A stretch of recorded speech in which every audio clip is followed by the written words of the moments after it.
Few players in NBA history play with their emotions on their sleeves. Even fewer learn to control and use these emotions in their favor. And almost no one has blurred the line between warrior and athlete. We are talking about none other than Kevin Garnett. Today we'll dive deep into the life and career of one of the NBA's most ferocious stars, the big ticket Kevin Garnett. Garnett was born in 1976 and, contrary to popular belief, never played organized basketball until high school, when he attended Malden High School for 3 years before he had to transfer to a different school due to some personal problems. The school he transferred to would immediately benefit from KG's presence and would go 28-2 while KG was named National High School Player of the Year by USA Today. Having dominated the high school circuit, Garnett felt that going straight to the NBA was a better decision, but this wasn't until he had played in a now legendary tryout run against the much older and experienced competition. To no one's surprise, he absolutely dominated. Having satisfied his inner doubts, Kevin Garnett was headed to the NBA. When KG was drafted as the 5th overall pick of the 1995 draft, he made history as the first player to be drafted directly out of high school since 1975. The Timberwolves, who drafted him at the time, had not won more than 29 games in their entire history. This placed Garnett under immense pressure to satisfy the hype and prove to the world that the Timberwolves were a force to be reckoned with now that he was there. KG would initially come off the bench in his rookie year, but quickly made his way into the starting lineup after Sam Mitchell asked the head coach to allow Garnett a more active role. Although KG would not have the same immediate leap to stardom other prep-to-pro players would show later on, he did have respectable rookie year averages and even got voted to the All-NBA second team. This might have been disappointing for some, but it was never about the stats for Kevin. What he had was a relentless thirst for victory and competition, and now he had made it to the big stage. When the Timberwolves made a draft day trade for point guard Stephen Marbury, Garnett knew it was time to make a playoffs push. Marbury, the young and energetic point guard, synergized almost perfectly with the dominant KG, and along with Gugliotta, they were able to take the Timberwolves to their first postseason in history. Even though they had accomplished a lot, that year's playoffs were a dogfight with a few equals. Going up against the Houston Rockets led by Hakeem, Drexler, and Barkley, Garnett was swept in 3 games, and it would not be the last time his dreams in Minnesota were crushed by more talented teams. KG would soon make more history as he agreed to a 6-year extension that was worth an unprecedented $126 million at the time. In hindsight, the contract seemed like a fair trade any day of the week. But at the time, the contract was heavily criticized and called a risky move, as it cap-locked the Timberwolves and made them rely on Garnett too much, speculation that would eventually turn out to be true. To keep the critics silent, Garnett continued to improve, averaging 18.5 points, 9.6 rebounds, 4.3 assists, and 1.8 blocks per game. But what the stat sheet would often miss was the immense effort KG gave on every position and his uncanny ability to be ruthless while on the court.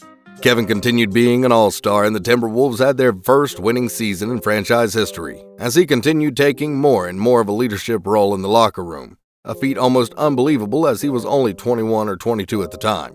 In fact, his maturity and experience were big factors in the team's overall improvement, and even though the Timberwolves would be eliminated again, Garnett would continue to improve. When the lockout-shortened season finally came, he was ready to shock fans and critics alike.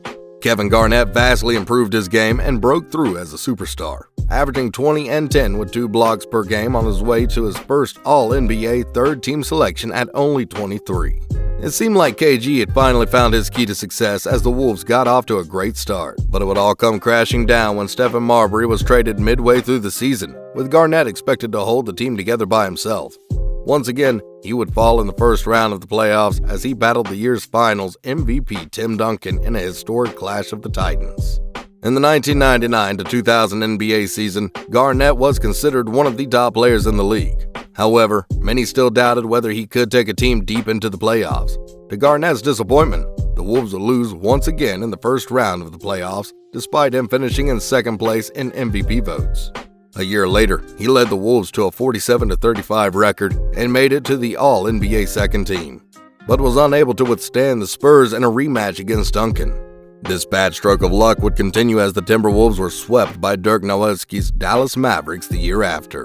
Even after Garnett's brilliant and often overlooked performance during the 2002-03 season, where he averaged 23 points and a ridiculous 14 rebounds, all while finishing in second place in the MVP voting, the Timberwolves were still eliminated for the 7th consecutive time. Things had to change, and Garnett was ready to do whatever it took. He's shown that he had a willingness to do whatever it took to make the impossible possible. After suffering the humiliation of 5 straight first-round exits, any player can be forgiven for giving up and blaming the team, but not Garnett. He would keep his head down and work on his game throughout the summer. In a first for him, Garnett also started putting on more muscle. His lean frame had always been a weakness against stronger, bigger opponents like Duncan and Shaq, who were constantly exploiting the big ticket's weaknesses near the paint, and he had enough. Although not as visible as other body transformations, Garnett did eventually sculpt his body with tremendous muscle that allowed him to withstand the giants of the early 2000s NBA. Another huge difference heading into next year was that the Timberwolves were no longer a one-man show, with Garnett acting as everything from point guard to center. The Wolves had finally decided to team Garnett up with some legit ballers, and this time, he was ready.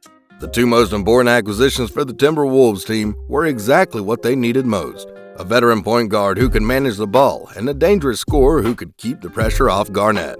For this, the Timberwolves got Sam Cassell and Latrell Sprewell. The 2003 to 2024 season started to change things for KG. His team was finally coming together, and he was ready to wreak havoc on the West. Empowered by the best supporting cast he had ever had, KG averaged 24 points, 14 rebounds, and 2.2 blocks per game, while dishing out 5 dimes a day on his way to winning his first MVP award. With a franchise record 58 wins, the Wolves rampaged into the playoffs, and finally, Garnett defeated his demons in the first round of the playoffs by defeating the Denver Nuggets 4-1, and also disposing of the perennial superhouse, the Sacramento Kings, led by Chris Webber. Kevin Garnett would eventually lose to Kobe and Shaq, but he had proven to the world and to himself that he was worth every penny of that $126 million contract.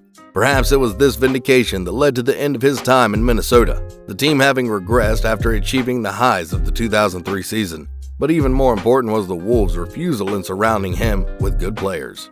After a frustrating 3 more years in Minnesota, Garnett would be involved in one of the craziest and most influential trades in NBA history when he was traded to the Celtics. When Garnett joined up with Paul Pierce and Ray Allen, the world finally got to see what a ferocious and unstoppable player Garnett was. In fact, it is correctly argued that the biggest reason for the Celtics' immediate success in 2008 is because of KG's ability to be a constant presence, both in the locker room and on the court. This is proven by the fact that the years the Celtics did lose to other teams in the playoffs were also when KG was out with injuries and could not provide the support he normally does. Just look at this clip where he takes up the duty of guarding a perimeter player, something that is not even KG's main task, but he accomplished it regardless. He completely dogs the opponent player into making a vital mistake in crunch time, and as the defensive and emotional heart of the team, KG did this every day, every play, and every possession. His mid-range was flawless, butter smooth, and as clutch as it comes. In the paint, he was a monster you didn't want to face, having an inexhaustible motor and being considered top 10 in blocks per minute. His rebounding was always a problem for the opposition, as they had to plan around Garnett's presence in the paint and around the perimeter. But most of all, Garnett's will was unshakable, and his competitive drive was second to none in his era. Even mental killers like Kobe and Iverson acknowledged how problematic and irritating KG could be on both sides of the ball. It was this motor, these intangibles of resoluteness, and fighting against adversity that made Kevin Garnett a force to be reckoned with, and a legend to be remembered forever. If you guys enjoyed this video, be sure to check out our next video for another great breakdown of an NBA legend.